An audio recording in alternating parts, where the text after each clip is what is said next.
Mise en échec et commotion cérébrale, voilà des thèmes récurrents depuis quelques années. Nous nous sommes rendus dans les bureaux de Hockey Québec pour rencontrer Sylvain Bellalonde qui nous parle sécurité du joueur. Sylvain, Hockey Québec a quelque peu modifié son approche au niveau de la mise en échec. Comment expliquer la nouvelle réglementation?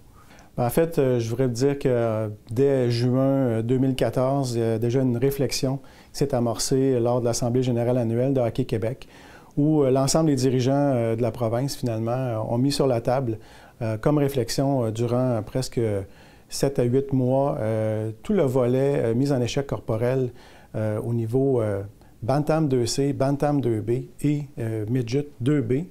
Et l'objectif derrière tout ça, lorsqu'on a mis cette réflexion-là, c'est éventuellement, il fallait se poser des questions à savoir, ça c'est suite entre autres à un sondage de Hockey Canada en particulier, où on a identifié 4 axes de préoccupation sur le recrutement et la rétention des joueurs.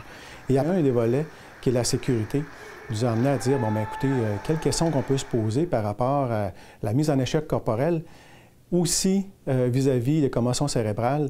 Et à partir de ce moment-là, la question qui se posait, c'est est-ce que ces divisions d'âge-là vont atteindre les grandes ligues?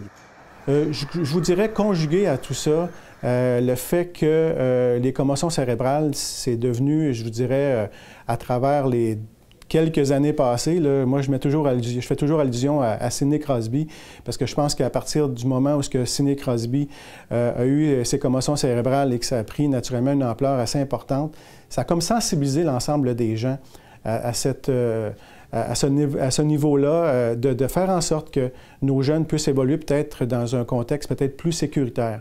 Alors, comme responsabilité au niveau de la Fédération, on a lancé cette idée-là en juin dernier, en juin 2014, déjà comme réflexion, et ça nous a amené à une nouvelle réglementation. Avec ce changement de mentalité-là, est-ce qu'on peut parler du Québec comme d'un précurseur au Canada? La récupération de rondelles, je dirais l'approche au porteur, ce sont deux éléments où on a mis beaucoup plus d'emphase, je vous dirais, que de juste dire, bon, ce n'est plus permis de jouer le contact physique. Alors, nous, on met plus d'emphase, entre autres, sur le développement des habiletés. Alors, c'est quand même des éléments très importants à mentionner. 7 joueurs sur 100 ont eu des commotions cérébrales chez les jeunes Pee-Wee qui évoluaient avec la mise en échec corporelle. Alors, je pense que c'est quand même assez important de vous le mentionner parce que ce sont ces études-là où on s'appuie, nous, études scientifiques et médicales, et lorsqu'on conjugue également avec le volet développement des joueurs, lorsqu'on parle de changer un peu les mentalités, alors développer des habiletés, je considère que ce sont des éléments assez importants parce que, encore une fois, ces études sont faites justement pour venir, je pense, appuyer. Et ça l'a appuyé d'ailleurs même le changement important qui s'est passé au niveau de Hockey Canada pour enrayer ou prohiber la mise en échec corporel au niveau Pee-Wee. Moi, je dis toujours qu'une commotion cérébrale, c'est une de trop parce que ça a des conséquences. Il faut le mentionner, si on doit passer un message aujourd'hui, c'est que ça a des conséquences dans le futur. C'est à partir de ce moment-là que ces prises de décision faites par Hockey Québec au cours de la dernière année est venu, je pense, je dirais, là, mettre un élément important sur la sécurité des joueurs, mais également, je vous dirais, un alignement sur le développement des joueurs.